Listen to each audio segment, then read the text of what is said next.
Hello, this is Mr. Tybox123, and in this video I'm going to be bringing you a review of the Panasonic HDC-SD60.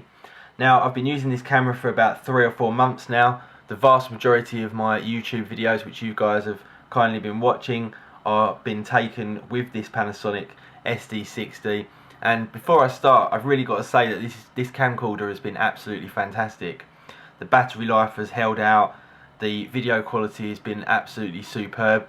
I've also used it in my private life and taken videos, and that's been absolutely fantastic as well. So let's just run through some of the specifications of this. It's got a 3.32 megapixel image sensor. It's got 25 by optical zoom, 35 by intelligent zoom. It's got a 2.7 inch wide LCD with 230,000 dots. It's got both auto and manual focus. It's got the power optical image stabilizer for image stabilization. It's got a flash. It's got a 5 megapixel still picture sensor, and it's capable of recording at full 1080p, so that's 1920 by 1080p. It's got a 2-channel stereo zoom microphone. It's got an inbuilt speaker, supports USB 2 and also HDMI, and it supports SD, SDHC and XDXC memory cards. Now, if you look around, you can find this for about £325. I think that's what I paid for it from John Lewis, I believe. I'm sure if you look around harder you might be able to find a better price, but that seems to be about the best one at the moment. And let's just take a little walk around the camera itself. On the back here we've got the battery pack, and then we've got a 3-way switch. We've got the playback mode, which is the furthest to the left. We've got a video record mode, which is obviously what I use mostly, and then we've got a still image mode. Now, although it's a 5 megapixel still image camera, the photographs that do come out of this are absolutely terrible. You'll probably get a lot better quality out of your smartphone, so not really something to be taking pictures with, but that really is one of the only downsides to this camera, along with just maybe 1 or 2 others. If we work our way around here to the top, we've got the zoom rocker on the top, and we've also got the button to take the still pictures. We've got the ability to change our focus from auto to manual, and also to turn on and off the image stabilization. If we open up the LCD screen here, you can see the screen itself. The screen is a nice screen, but the touch sensitivity on the screen is not fantastic. So if you're used to using your iPhone, for example, it's not going to be like that. It's not capacitive, it's resistive. So again, that's maybe one of the tiny downsides to this, but very, very easy to use once you get used to it. But you do have to make sure you press exactly on the area you want to get the right option.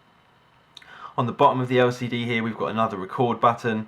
We've got an extra zoom in and zoom out, which is quite handy when you have it flicked round for taking YouTube and you want to zoom in and out using that.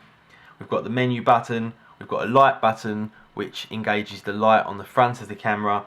And then we've also got a delete button. Let's just take a look here on the side. We've got the HDMI out, we've got USB 2 out, and then we've got the AV multi-output as well for maybe connecting it to a TV or something like that that doesn't support HDMI. We've got the on-off button here, and then underneath this flap we've got the SD memory card. Now, I'm using a 8GB class 4 15 megabytes per second SanDisk card, and this performs quite well. It says 15 megabytes per second, but I always get about 20 megabytes per second out of it, so I'm not quite sure what's going on there. And then we've got a little grill here, which is the speaker for when you're using it in playback mode. The LCD itself is completely variable in the angles that you can use it, which is very handy indeed, especially for taking YouTube when you're like this the majority of the time. And the screen itself has got a very good quality to it. It's not the best screen I've ever seen, and it's not the worst screen I've ever seen, but pretty usable, in fact very usable, so they've done a good job on that. On the front of the camera here, we've got the flash at the top, we've obviously got the lens, and then we've got the stereo microphone here, and then we've got a small light which you can use for taking videos if you haven't got enough light, and it's actually reasonably good if you're quite close to the subject that you're videoing. On the handle side here we've got the grip itself, which works perfectly adequately, and then we've got this little flap here which is for the DC input for charging the device. Now, whilst we're talking about charging, it takes about an hour to fully charge the device, and that battery I found can last quite happily up to about 2 hours. And in fact, for the small YouTube videos that I make, it actually lasts for days and days and days before I actually have to charge it. So battery life is absolutely superb. You can pick up a spare one of these batteries for about £20, and then you're probably going to get about 3 or 4 hours out of 2 batteries. So done a really good job there on the battery. The device itself doesn't weigh very much at all, and it's also very compact, so it can quite easily fit in your jean pocket maybe, making it a lot more usable for those family occasions where you might just want to carry it around in case something happens that you might want to capture. One thing I will say about this on the downside is that it doesn't have a microphone input.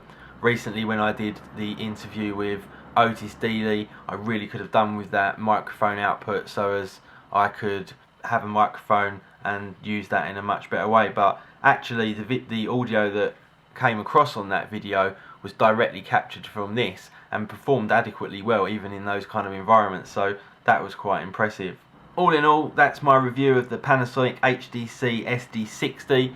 I would highly recommend this camcorder to pretty much anyone, for those people who are wanting to use something relatively cheap for YouTube or for any kind of private personal videos. It's a really fantastic camcorder. The only real 3 downsides are the image quality for the stills. The LCD display in terms of the touch capabilities is not fantastic, and it doesn't have a microphone input. Other than that, battery life, video quality and everything else about this camera is really excellent, and I would most definitely highly recommend this camera to anybody that wants a relatively cheap camcorder. So thanks very much for watching guys, really appreciate it, and I'll see you all in the next video.